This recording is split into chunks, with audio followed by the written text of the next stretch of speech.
Wednesday, February 18th, 2026. AGNDD intelliReport topic. Saxe Goldstein hypothesis. Please pardon any visual and informational inaccuracies in this partially AI-generated article-based video.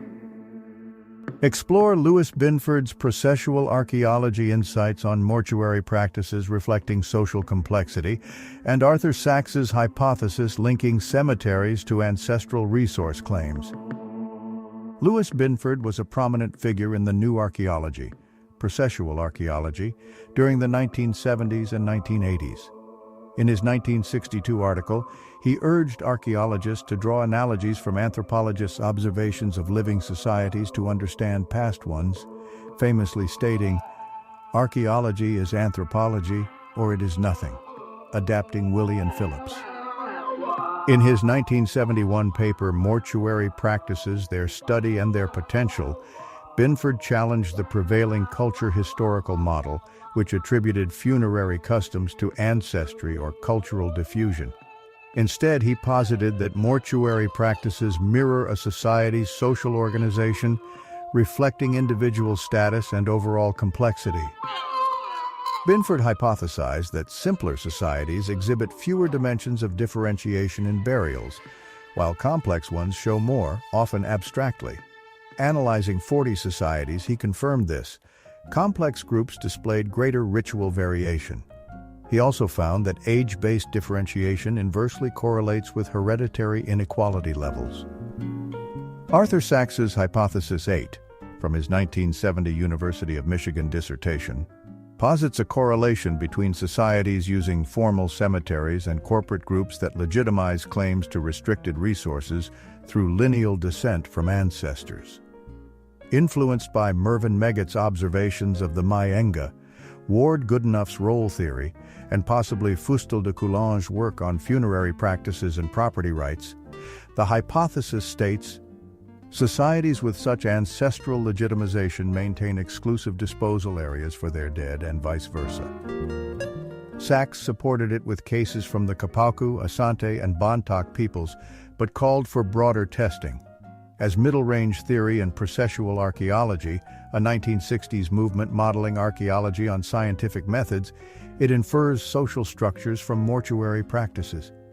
Linked to the Saxe-Binford program, it reflects positivist approaches to deducing societal organization from archaeological evidence, though critiqued as exploratory rather than fully theorized.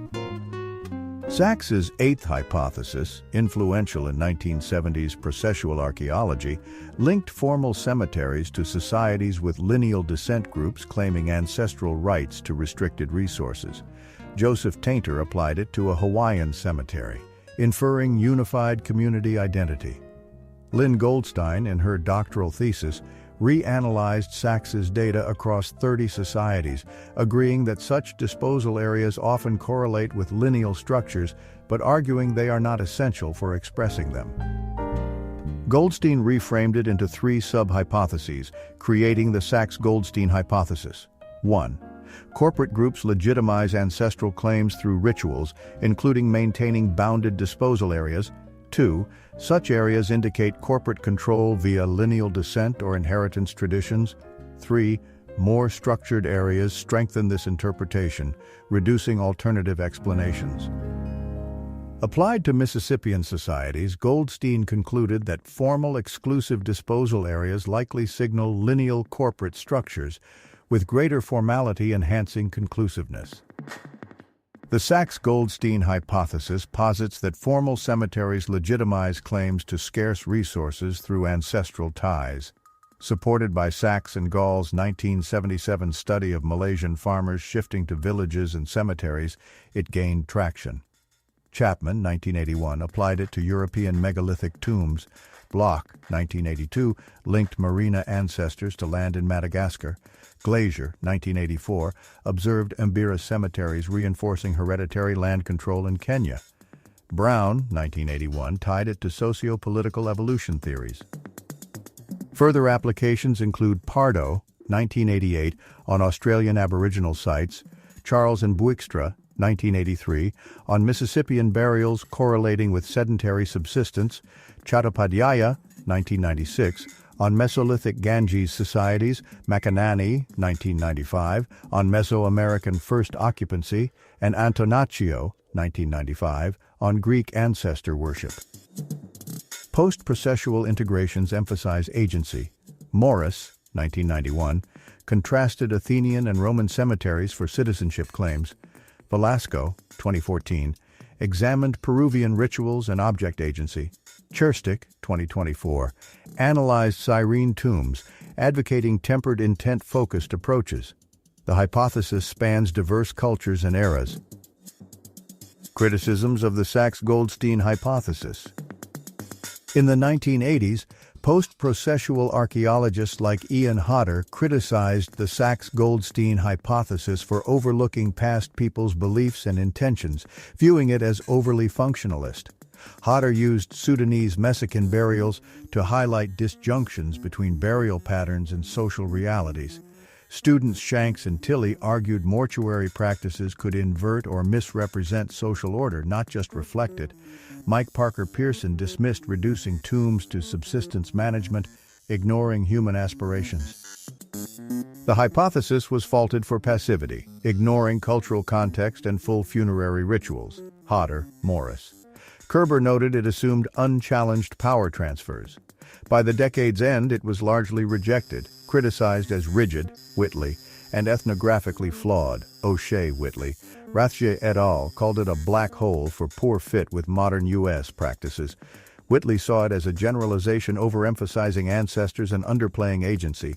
Strauss found it unhelpful for Brazilian archaic sites due to vague definitions.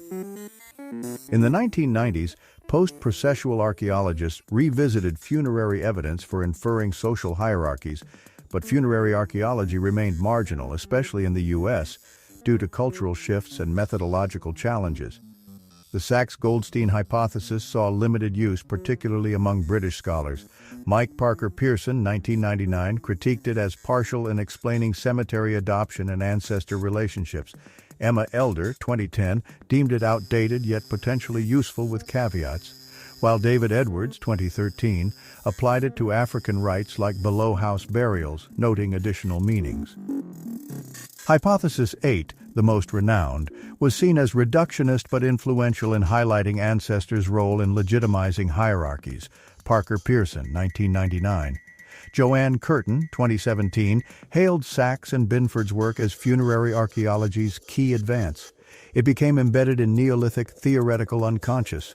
Whitley, 2002, Processualism's Enduring Legacy, Brown, 2007, and Archaeological Common Sense, Rosenzweig et al., 2020, despite limited empirical success. The provided text, =bibliography =, appears to be a markdown or wiki-style header indicating a bibliography section. However, no actual bibliographic content, references, or sources are included. If this is intended as input for summarization, it simply denotes the start of a list of cited works, such as books, articles, or online resources used in a document or research. Without further details, a summary is limited to noting its structural purpose. In conclusion, Binford and Saxe's insights transformed archaeology, revealing how mortuary practices illuminate social complexity and ancestral resource claims in human societies.